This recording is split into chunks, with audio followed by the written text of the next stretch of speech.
Assalamualaikum warahmatullahi wabarakatuh. Ketemu lagi dengan saya, Dusria Afrinda. Pada kesempatan kali ini saya akan membahas tentang materi PKWU atau Prakarya dan Kewirausahaan. Ya, dengan judul karakteristik kewirausahaan. Jadi, wirausaha itu apa? Apakah sama dengan entrepreneur atau dengan entrepreneurship? Apa bedanya sih? Nah, untuk lebih jelasnya, kita lihat video berikut ini. Cekidot. Ya, prakarya dan kewirausahaan atau PKWU. Bab 1 tentang wirausaha kerajinan dengan inspirasi budaya non-benda. Nah, apa yang akan dibahas pada pertemuan ini? Yaitu pertama, apa sih bedanya antara entrepreneur dengan entrepreneurship? Lalu nanti juga banyak istilah-istilah yang kita jumpai dalam PKWU. Apa itu wirausaha ya? Apa itu kewirausahaan? Nah, nanti bagaimana karakteristik menjadi wirausahawan yang baik? Lalu mengapa orang ada yang gagal dan juga ada yang berhasil sebagai seorang wirausaha? Nah, ini ada kompetensi dasar 3.1, memahami karakteristik kewirausahaan dalam menjalankan kegiatan usaha kerajinan dengan inspirasi budaya lokal non-benda. Nah, apa itu kewirausahaan? Ada juga wirausaha. Wira memiliki arti pejuang, pahlawan, laki-laki, pemberani, atau perwira. Bisa juga manusia unggul, teladan, berbudi luhur, berwatak agung. Nah, itu banyak ya. Lalu kalau usaha berarti melakukan sesuatu, bekerja, berbuat sesuatu. Bisa juga perbuatan amal, ya sama aja. Jadi itu pengertian wira dan usaha. Lalu menurut KBBI, Kamus Besar Bahasa Indonesia, wirausaha adalah orang yang pandai atau berbakat mengenali produk baru, menentukan cara produksi baru, menyusun kegiatan untuk mengadakan produk baru, mengatur permodalan, serta memasarkannya. Nah, jadi orang yang pandai ya, ada punya bakat dari ide-ide yang dia miliki untuk menghasilkan suatu produk sampai cara memasarkannya. Itulah yang disebut wirausaha. Nah, sedangkan kalau kewirausahaan adalah semangat, sikap, perilaku, dan kemampuan seseorang dalam menangani usaha atau kegiatan yang mengarah pada upaya mencari, menciptakan, serta menerapkan cara kerja, teknologi, dan produk baru dengan meningkatkan efisiensi dalam rangka memberikan pelayanan yang lebih baik dan memperoleh keuntungan yang lebih besar. Ya, nah itu jadi kewirausahaan. Jadi semangatnya ya, sikapnya untuk memperoleh keuntungan yang lebih besar. Kalau prinsip ekonomi kan dengan pengorbanan yang kecil untuk mendapatkan keuntungan yang besar ya. Kalau sekarang kayaknya modal besar ya untungnya lebih besar. Kalau modal kecil ya untungnya ya segitu gitu kan. Nah, kemudian istilah dalam kewirausahaan juga disebut entrepreneurship ya. Dan wirausahaan atau pengusaha biasa juga disebut entrepreneur. Jadi kira-kira apa ya itu bedanya entrepreneur dan entrepreneurship? Nah, kalau wirausahawan atau entrepreneur adalah Seseorang yang memiliki kualitas jiwa kepemimpinan dan inovator pemikiran dalam melakukan usaha. Atau bisa juga diartikan sebagai seseorang yang mampu mewujudkan ide ke dalam sebuah inovasi yang sukses. Begitu.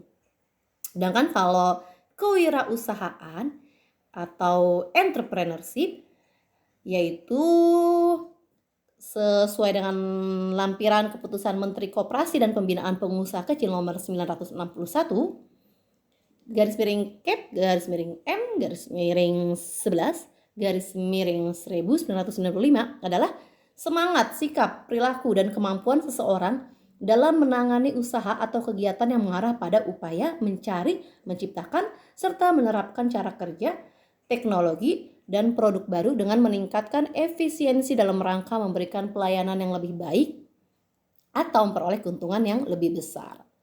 Jadi bisa dibilang entrepreneurship adalah sikap dan perilaku yang melibatkan keberanian mengambil resiko, kemampuan berpikir kreatif dan inovatif. Jadi kalau entrepreneur ini lebih khusus ke orangnya, ya orang yang mempunyai ide-ide cemerlang.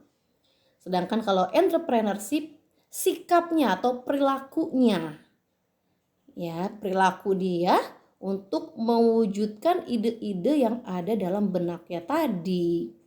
Nah itu bedanya. Oke, paham sampai situ? Nah sekarang ada 6 karakteristik sifat-sifat yang harus dimiliki oleh seorang wirausahawan. Pertama, percaya diri. Jadi percaya diri itu perpaduan antara sikap dan keyakinan seseorang dalam menghadapi suatu tugas atau pekerjaan. Biasanya kepercayaan diri ini bersifat internal ya, adanya di dalam diri masing-masing. Sangat relatif dan dinamis. Nah, kepercayaan diri ini ditentukan oleh kemampuannya untuk memulai, melaksanakan, dan menyelesaikan suatu pekerjaan.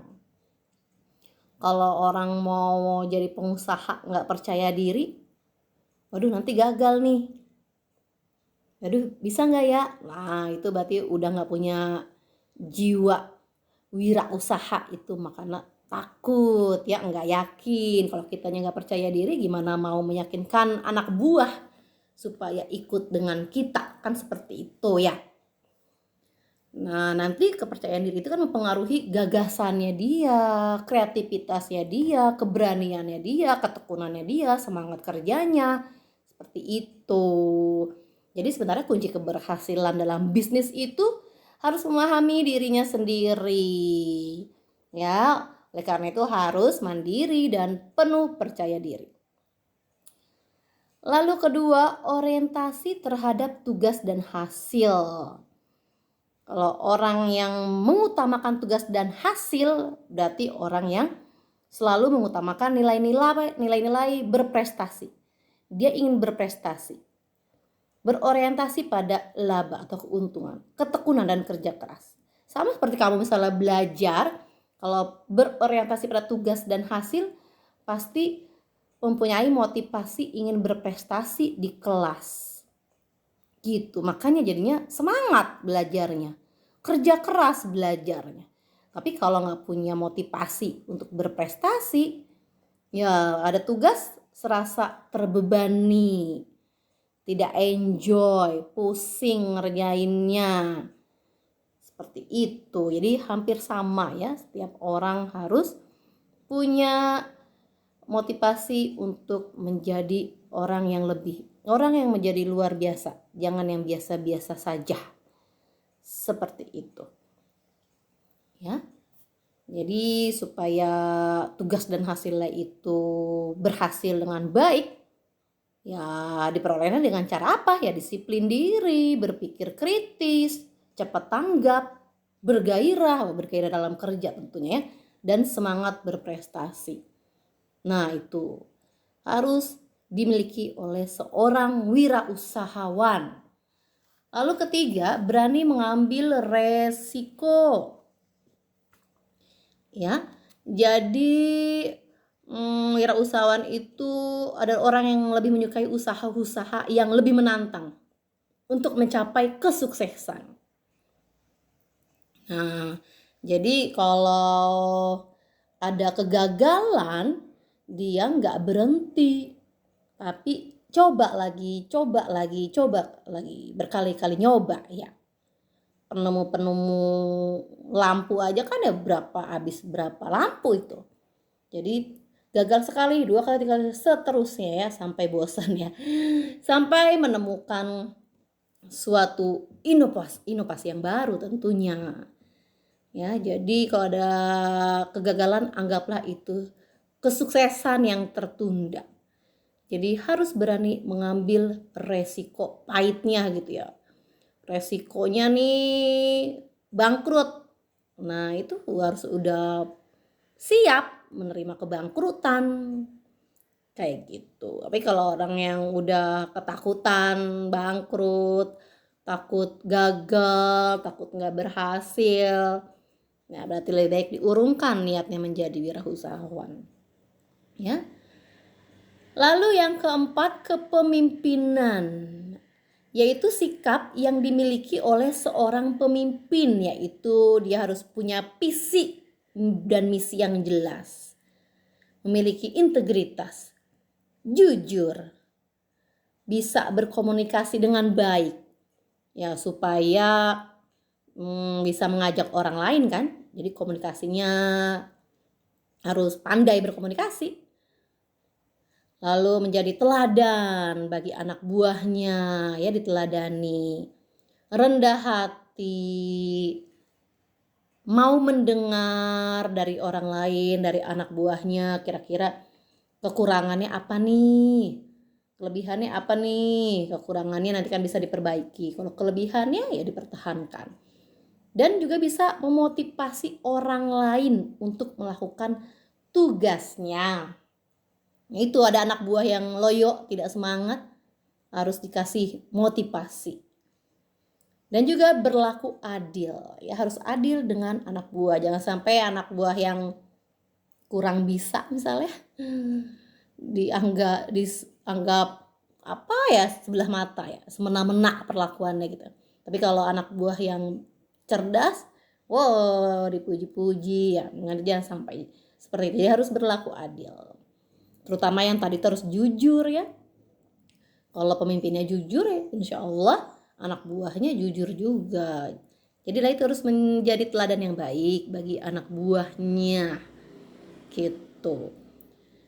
Lalu yang kelima, keorisinilan, keaslian. Jadi kita kalau punya ide ingin membuat kerajinan tangan apa nih, yang kreatif, yang bagus, itu harus cari ide yang belum ada, diusahakan. Ya, ada gebragan baru. Jangan yang udah ada, jadi nanti dianggapnya plagiat, nyontek. Nanti bisa dituntut ya. Kayak dulu kan kayak siapa artis Ruben Onsu ya, masalah nama. Ayam geprek bensu. Nah, itu kan siapa duluan itu yang punya? Keasliannya siapa dulu yang bikin? Nah, jadi nanti jadi masalah. Jadi makanya idenya itu, gagasannya itu harus asli, harus orisinil, jangan ngikutin orang lain. Ya, supaya nanti ya lancar di akhirnya itu enggak jadi bumerang bagi kita sendiri. Seperti itu. Jadi harus berani mencoba hal-hal yang baru. Nah, ini udah membuat kerajinan tangan dari kayu misalnya. Kok segini-gini aja nih pemasukan? Kok nggak punya pelanggan tetap nih? Kira-kira bikin apa ya? Oh, bikin aksesoris dari kayu dah gitu. Itu kan suatu ide juga ya, yang bisa dipasarkan. Nah, lama-lama banyak orang tertarik karena jarang sekali aksesoris kayu gitu kan. Ukir-ukiran kayak gitu. Nah, kalau udah punya langganan tetap, dipasarkannya lewat medsos ya, lama-lama semua orang tahu, bisa sampai ke luar negeri. Ya, nah itu gara-gara ide yang kreatif. Lalu yang keenam, berorientasi ke masa depan. Jadi Seorang wirausahawan itu harus melihat peluang dan tantangan yang terjadi di masa depan, bukan hanya saat ini aja gitu ya. Jadi kalau misalnya sekarang ada kegagalan sedikit, ada sandungan sedikit, nah itu kita harus ingat ke masa depan. Weh, ini misalnya ini hanya segini, ini tantangannya baru segini, cemen lah gitu ya.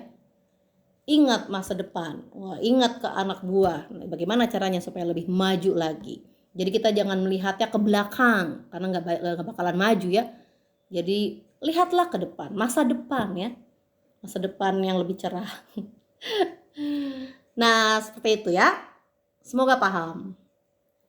Nah lalu kita bisa menganalisis keberhasilan dan kegagalan wirausahawan dalam berwirausaha. Apa aja kira-kira?